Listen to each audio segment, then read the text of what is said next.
आत्म देश चलो, बेगम देश चलो, ये सुख पाना तेरा मुख जाए आना ते जाना, तेरा मुख जाए आना ते जाना।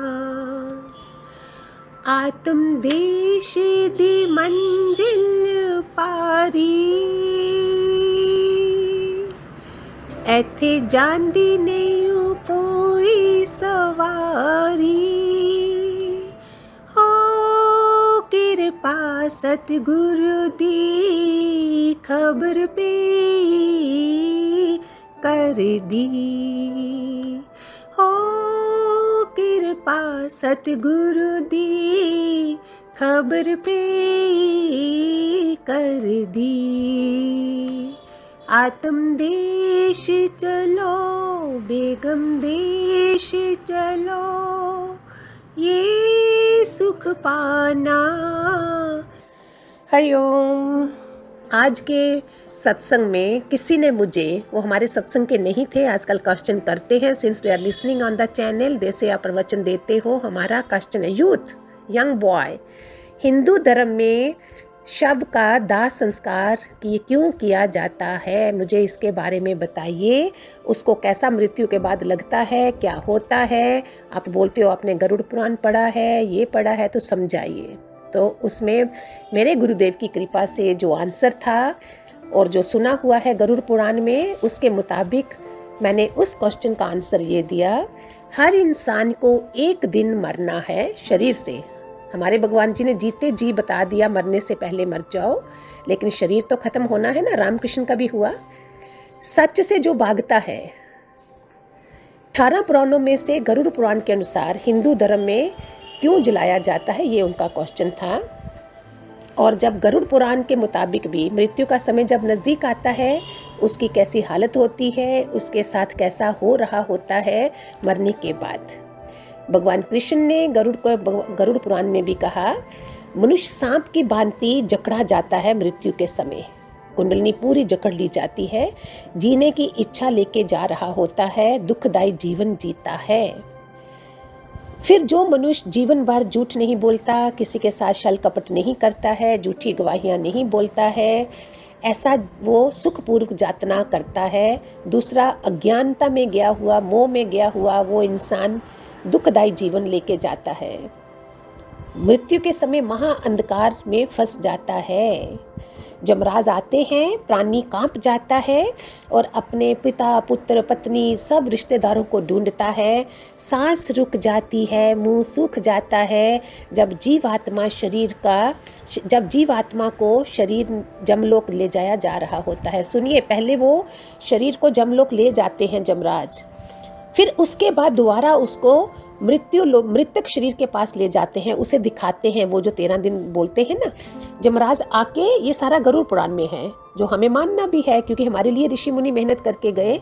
भगवान जी ने जो बताया वो हमें इसी समय बताया कि मरने से पहले अभी ही मर जाओ।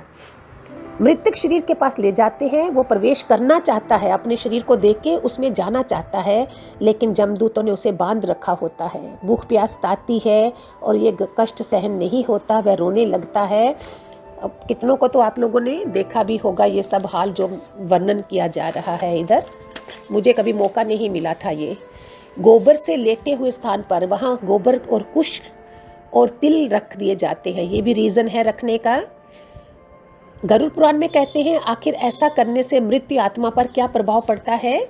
उसमें तिल और कुश जो है वो करने से मृतक प्राणी अपने पापों को जला लेता है और पापों से मुक्त हो जाता है, क्योंकि तिल जो है वो कृष्ण भगवान के पसीने से पैदा हुए थे, इसलिए उनको पवित्र माना जाता है। तिल पवित्र है। तिल का प्रयोग करने पर असुर, दानव, दैत्य भाग जाते हैं, नहीं तो वो मृत प्राणी के पास असुर लोग उसको ले जाते हैं।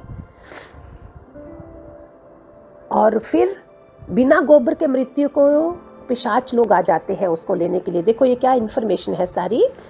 मुंह में पंचरात्म दिया जाता है, प्रेत आत्मा ले जाती है, फिर वो कई सालों तक उधर भटकता रहता है अगर ये सब नहीं हो उसके पास। इसलिए गंगा जल, तुलसी का पत्ता डालना, फिर बिना किसी शोक के विष्णु का नाम लेना, जमराज दूत कहते हैं, उस आत्मा को लेकर आओ जो हरि का नाम, जिसने हरि का नाम लिया हो उस आत्मा को मेरे पास लाना, जिसने नहीं लिया है उसको ले जाना। तो क्यों गुरु हम करते हैं, गुरु बन गत नहीं बोलते हैं ना, गति नहीं होती। तो सामने जाएं भी हम, जितने लोग गुरु करे होते हैं वो बोलते हैं नहीं ये गुरु किए हुए हैं, इसने जीते जी शीश दे दिया है। विष्णु भगवान बोलते हैं इसको मेरी तरफ लाओ, जमराज को ऑर्डर दिया जाता है इसको मत लेके जाना। फिर उसको नहलाकर पवित्र वस्त्र पहना दिए जाते हैं, फिर उस स्थान को पवित्र दोबारा करते हैं, गोबर लिपाटते हैं, गोबर वगैरह लगा के रखते हैं। तो हिंदू धर्म के मुताबिक मृत्यु के बाद शव का दाह संस्कार किया जाता है इस तरह से। किसी को जलाया ना गया हो वहाँ विधि विधान पुत्र पौत्र के मुख से अग्नि देते हैं, अगर नहीं होता है ऐसे, इसलिए बेटा बेटा बोलते हैं ना, आजकल तो बेटी भी देती है ये सब। और जब आधा शरीर जल जाता है तो खोपड़ी जो होती है, हेड जो होता है, उसको लकड़ी से डंडे से फोड़ देते हैं। सुनिए इसका भी साइंस है रीजन, नहीं तो वो पितरलोक में चले जाते हैं। ये सारा आंसर जो है, जो मैंने उसको नॉन सत्संगी था, अगर मैं सीधे भगवान जी का वो देती तो उसके अंदर नहीं जाना था ये सब। फिर उसके बाद मैंने उसको बताया कि ये शास्त्रों के मुताबिक इसलिए किया जाता है क्योंकि कीटाणु भी आ जाते हैं जो दफनाते हैं शरीर को, लेकिन भगवान जी के तरीके से पितर दोष जो बनने हैं, अगर मैंने रियल ज्ञान सुना है, मैं सास हूँ या बहू हूँ, कुछ भी हूँ, तो मैं अपने पितरों को क्या जीते जी उनकी सेवा प्यार करके आशीर्वाद लेके रहूँगी, तो मेरे लिए वो पितर दोष नहीं होगा। It's a very beautiful things to understand. नहीं तो हमें पूरी ज़िंदगी पितरों को श्राद्धों को करने में ही लग जाती है। हम मौत को पहले ही याद रखते हैं कि बाद में क्या होगा। इसीलिए कितने क्वेश्चन भगवान जी से बोले थे सबने कि गुरु के कहने पर मौत और इरादे का मौत दोनों में क्या फ़र्क है। तो भगवान जी ने बोला था देखो गुरु के पास जो मौत है उसमें तुम ऐसे देखो कि आई एम बिफोर गॉड, भगवान से पहले मैं था, मैं हूँ, और वो मौत जो है वो काल आएगा, उसमें फिर वो तड़पेगा, रोएगा कि मैं दुनिया छोड़ के जाता हूँ। जो गुरु से दुनिया में मर के जिएगा वो नहीं समझेगा कि मैं मर रहा हूँ, ये दुनिया छोड़ के जाता हूँ। अज्ञानी मरेगा तो बोलेगा मैं दुनिया छोड़ के जाता हूँ। गुरु के प्यार में हम सब छोड़ देते हैं। ऐसे सूक्ष्म में हो जाओ जो सबसे मन निकालो, जैसे वो पहचाने भी नहीं कि ये मेरी माँ है।